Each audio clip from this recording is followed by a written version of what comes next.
Hi everyone, welcome to Active Self-Protection Extra. More stuff today with Von Kleem from Force Science.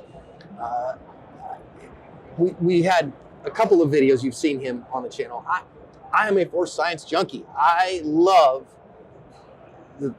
what Force Science does. I mean, there's a reason that I went through analyst, realistic de-escalation instructors, method of instruction, advanced Force Science specialist. And Stephanie and Carrie and I were, as far as I know, the first non-sworn to go through advanced. Yeah, that sounds right. I believe I was the first non-sworn to go through the analyst class. I had 72 cops and me in my analyst class. I don't know how we let that happen. Yeah, it was a mistake, but I'm grateful for it.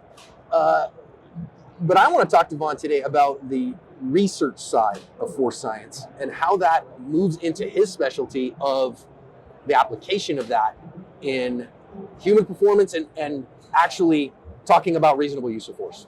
Lucky Gunner is my recommended trusted provider of Freedom Seeds for range or defensive use. In stock, good prices, and rocket fast shipping are why I go back again and again. Because of new guidelines, I can't link their site or say it, but you're smart and you can find it with a simple Google search. Stick it to the man by paying them a visit today.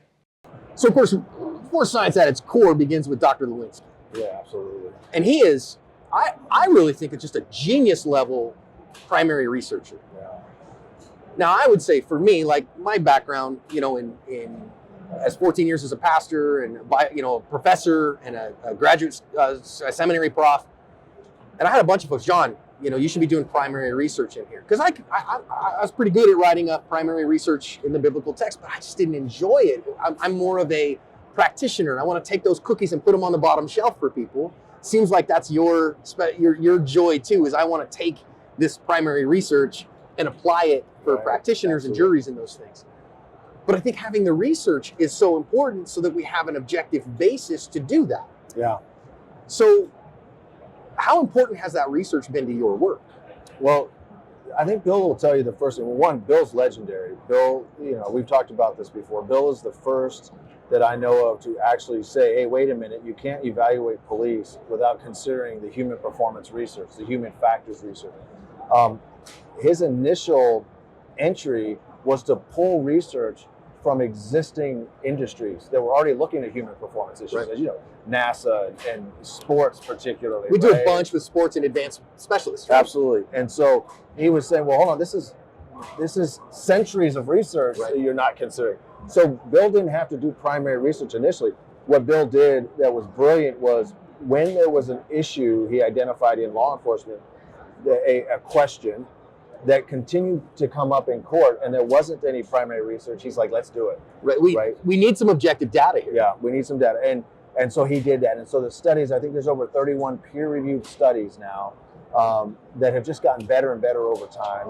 And Bill identified an issue. He aligned himself with great research in a specific area. So, as Joan Vickers. Yeah, right? Joan Vickers' Quiet Eye book is just so important. Absolutely. And so Bill was identifying the issue from the industry because he was doing a lot of casework early in the development of Force Science. And he would see the questions and then they would develop the research to answer the questions. But he never stopped pulling from the industries, pulling from all the other research in human performance out there. And then the other thing that Bill did that was brilliant, and I think you're familiar with Chris Butler, you went to his MRI course. Yeah. Bill came in as a researcher. Now he was law enforcement adjacent because he was teaching the academy at the university. So he was around entry-level police training. He would do ride-alongs and be familiar with police practices a little bit through ride-alongs. And of course he's interacting with thousands and thousands of cops and he's interviewing them. He's interviewing hundreds of cops involved in shootings to understand, along with Alexis Artwell, what is the psychological and physiological response to critical incidents. Now, we know that from other research. Now he's demonstrating that it applies to cops as well. Right. Because they're humans. Guess what? Yeah. We draw cops from the human race. Yeah. There's no specialized training or education that removes the humanity from a cop, right? So we're not injecting them with super soldier serum and turning them into Captain America. No. And Bill knew this. And so what I thought was brilliant is I started to get to know Force Science and Caliber Press early. My first introduction to them was a Force Science sort of Caliber Press, a Lexisol, or well, back in the ASLET days, American Society for Law Enforcement Training. That was an early national training organization, and they would do regional trainings, and that's where we would show up. And what I saw was the researcher aligning himself with the practitioner, and you would have the researcher say, if this is true, if this information is true, what does that mean to you tactically? And Bill did a great job of staying out of tactics, right? Let the cops be the cops. And Right. So this is how we know humans perform. right. You on the training side, hey, you got to figure out what that means for you in training. You got to Absolutely. figure out what that means for you in investigations. Yeah, and what I saw early, and I love this about Force Science, is Chris Butler comes in. You know, he is a cop's cop. Yeah, cop is a cop. And he understood research. So he's looking at Bill's research, and he's looking at research from other, and he's integrating that and consulting Force Science in a way that allows them to understand that the application was true to the operating environment. It actually reflected what was going on. We saw that, and it was two bodies. Now, what's interesting about Force Science and our instructor pool is you got Lon Bartel contracting with us as an instructor. He's a cop, started a SWAT program in Arizona, or the Arizona SWAT Officers Association. He is a trainer. He's a his initial master's in Sports sports physiology. He's now working on his PhD. Nicole Florisi is about to finish her PhD. We have, myself I have a master's, a doctorate, and a postdoctorate degree, and Smart. years of copping, right? Years of policing. Now our instructor pools are integrated. So when you got one of us, Mike Masengo up there is one of the most brilliant instructors we Just have. took a class with Mike. Incredibly brilliant. Yeah, and he has deep dived the science behind learning more than anybody I know, right? So, but he is a cop with over 20 years of SWAT experience. So the point is, Force Science has evolved to where we might have needed 3 people to cover all those areas. We make sure when we hire people now, you have a doctorate, where were you a cop?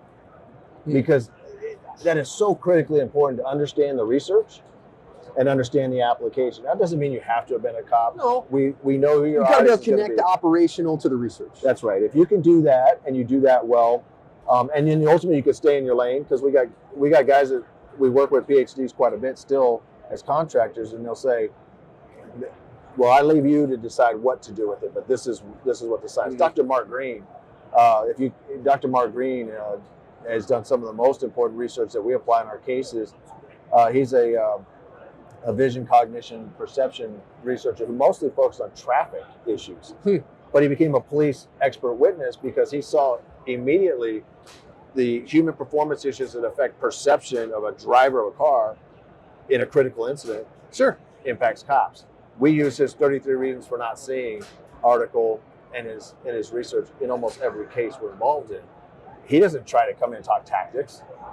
It's But not his specialty. No. So I see that as an evolution in Force Science that I think the internet's responsible for, online learning's responsible for, just curiosity is responsible for. So how often do we get, a PhD who also has 15, 20 years of police experience and understands human performance? Because then that operational experience helps ground the research in reality. Yeah, absolutely. And then, so here's the funny part for me is I work more in the private citizen world than in the police world, some in the cop world too, but more in the private citizen world.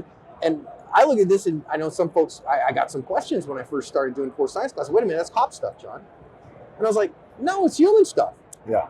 And in fact, background stuff, when I first applied to Force Science analyst class, it took Dr. Lewinsky a long time to approve me to that class, several months.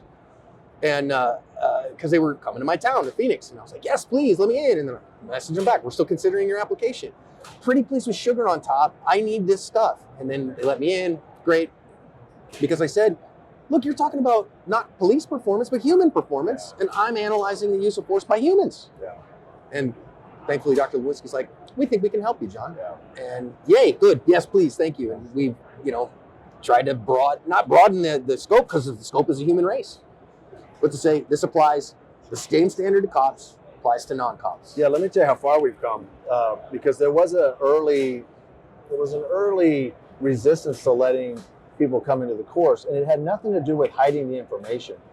if people understood why there was resistance, because you have 65 to 80 cops in that room who are perfectly imperfect humans who want to be able to talk about prior bad decisions. Right. Or one time this happened to me and I didn't understand. Or psychological distress that is being triggered by finally understanding their own human performance or their own shooting.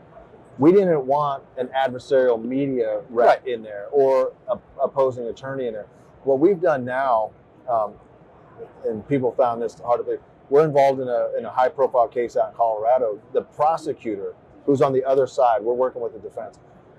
We let him come to our class. We had a cert class down in there, and he signed up for it, and we said, come on. You bet. We want to teach you. Yeah. But we did let people know, hey, we've got so-and-so here in the class with us. We don't want to have a chilling effect. So my preference is to separate it out. If you want to have a media class or an attorney class, let's do that. But let the cops be the cops and be able to have that experience, because you'll know this. You've probably seen examples of this. Almost every class we do, like the CERT classes or the fundamentals class, where we talk about human performance under stress, there's somebody in that room who was involved in a critical incident, Of course. who never understood their own response, couldn't understand their memory failures, couldn't understand how there is no way they shot that guy in the back. Right. That guy was facing them the entire time. And yet the ballistics are inconsistent with that. And they're being called liars. And even if it's a justified shooting, we had a guy out in Philly just basically tap me and say, can I talk to you outside? We don't want to have a mixed class while those dynamics are going on. You don't want to jeopardize the safety of that environment. Yeah. And this is crazy. So people don't recognize that in class. And I hesitate to say this because people take it the wrong way, but emotional safety for the participants is important to be able to enable learning. Yeah. Because I have to feel emotionally safe in order to take the information aboard and to integrate it. So I think that's important. I think in my case, I showed that, hey, I'm not an adversary here. I'm a friend. I actually advocated you quite heavily to get into the advanced course, and I did that. I was with you at the MOI course in Phoenix, or at the Virtua headquarters. And the one thing I noticed, and I made this point, I was like, this guy was more engaged than any cop in the room, and his questions were specific. They were educated. They advanced the discussion of the class. I'm like, you've got to let this guy in, this and his team. And ultimately, it wasn't a hard lift to justify and explain the value of that training for you and what you're doing in the industry.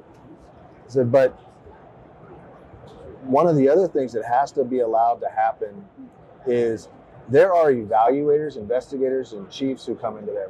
They've evaluated a case, and they came to a conclusion, and they held an officer accountable.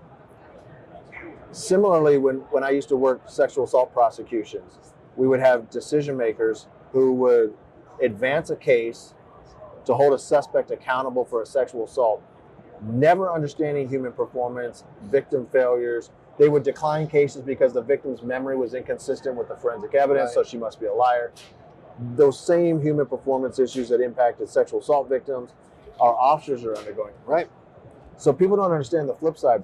We will train these evaluators much later in their career, and all of a sudden they realize, oh no, they have held someone accountable to something unjustly through naivety, not corruption. Right. And now they have that cognitive dissonance. They have that guilt. I've had people pull me in and say, dude, what do I do with this? I wish I could go back now. So many of the decisions I made not understanding this information. And I'll leave it on this. We train attorneys working with U.S. Law Shield, doing some training. And with U.S. Law Shield, they had an instructor pool with the American Council for Second Amendment attorneys. These are highly, highly experienced litigators in use of force cases. Some with 30 years of experience in 110 homicide trials. Wow. They came up afterwards, a couple of them, and said, after 30 years, we didn't know any of this. I can think of 10 guilty verdicts that would have gone another way had I known this. Wow. So we have to let those experiences play out as well in a psychologically safe environment. I can't tell you the number of attorneys involved in self-defense cases, involved in use of force cases that I consult with, and they go, no. And yes, man, here's what the actual issues are. oh my gosh, I never knew that. And I've had 5 cases in the past that had this issue. Yeah. And where were you then? Sorry, man, I was making hot water the hard way in Uncle Sam's Canoe Club back then. And now I'm here. So let's do it the right way here. So this is the important stuff, you guys. This is why you hear us talking about this on the big channel. You'll hear us talking about human performance and perception, cognition, decision-making, human memory, the aftermath. We recently had one on the channel of an officer that got an officer-involved shooting, and then he broke down in tears afterwards. And of course, you're going to hear about that on the comments, and people are like, oh, you know, he's what's wrong with that guy? And you're like, dude, the human psyche is completely unpredictable after a use of force like that, after a shooting. That we've seen people that everything from that breaking down in tears to, you know, goes home, has the best steak of his life and the best sex of his life and sleeps like a baby, and both of those are acceptable and normal.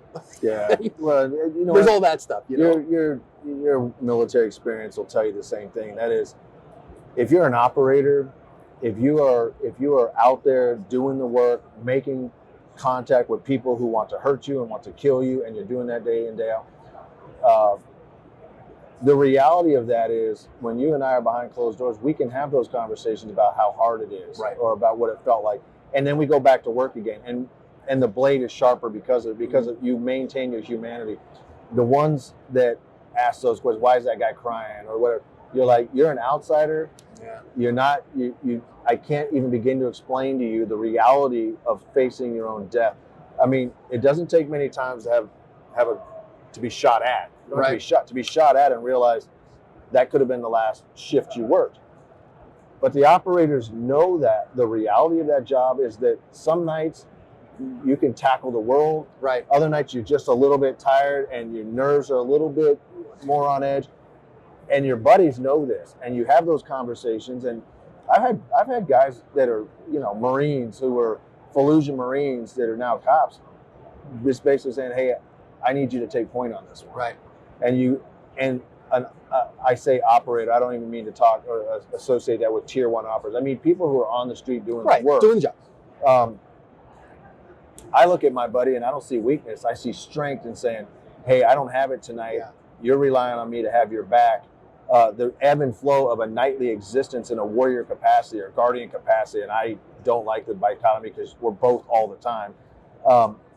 The reality of that is there's a human involved, and if I can't see your humanity standing next to you, right, how do I expect anyone else to? Right. And so tap me on the shoulder and say, I need you to take point, and I don't judge that. I go, or even going, hey man, I got point on this one. Yeah. Let me step in on this guy. Yeah. And oh wait, what? And having enough trust in each other to go, oh man, I'm okay. I don't see that I'm having a hard day. He sees that I'm having a hard day. Yeah. I'm gonna let him step in on that. All right, cool. I'll step back. Yeah. And that's important stuff. So, Ron, thanks so much for the time, man. I appreciate that. You're gonna hear more and more. I'm telling you, we got more to come on this. I don't want to monopolize his time. You got to go back and still write a bunch of reports. You got a lot of work coming up. Writing reports, yeah. And so do we. I got 2 trials in March. So more to come on this. But recognize, when you start hearing Force Science, go to their website. There's a ton of peer-reviewed research that's there for anybody to see. Sign up for their newsletter. Just getting the stuff of here's the latest and greatest that we've seen. Yeah, Force Science News is free. We won't sell your emails. We're not going to send you any marketing materials. But if you go to our website, Force Science News, give us your email. We'll about twice a month we end up putting out news lines. Connect with me on LinkedIn. That's the only social media. I don't call it social media. It's my only business. LinkedIn. It's Vaughn Cleam. You'll find me pretty fast. Vaughn Cleam and Force Science. And if you want to connect and follow me on LinkedIn, please do that. I will not waste your time, but that's how I'm mostly communicating and getting. If you want the earliest results of cases, the earliest opinions on national issues that are coming out, that's where you're going to find them. So we look forward to connecting there. Go check them out. Thanks, man. Appreciate you. Thanks for having me. Appreciate it.